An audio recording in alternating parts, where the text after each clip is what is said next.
বিগত 17 বছরে দুদকের অনুসন্ধান অনুযায়ী শুধু যে শেখ হাসিনা নিজেই দুর্নীতিতে লিপ্ত ছিল এমনটা নয়, বরং তার পরিবারের সকল সদস্যরাও ছিল তার সঙ্গী হিসেবে।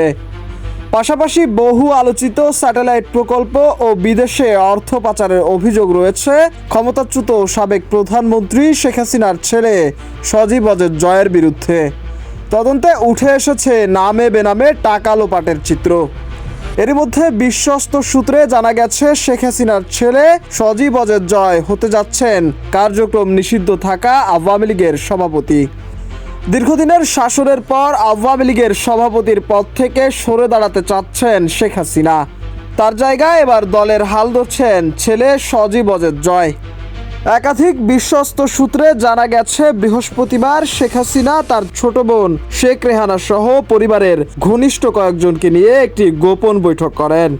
বৈঠকে জয়কে আওয়ামী লীগের নতুন সভাপতি হিসেবে ঘোষণার সিদ্ধান্ত হয়। এছাড়া দুর্দিনে সংগঠনকে গুছিয়ে নিতে দলের সাধারণ সম্পাদক পদেও আসছে বড় পরিবর্তন। খোঁজা হচ্ছে একজন তরুণ মেধাবী ও দক্ষ নেতা। মোহাম্মদ মাশরাফি, দৈনিক রূপান্তর।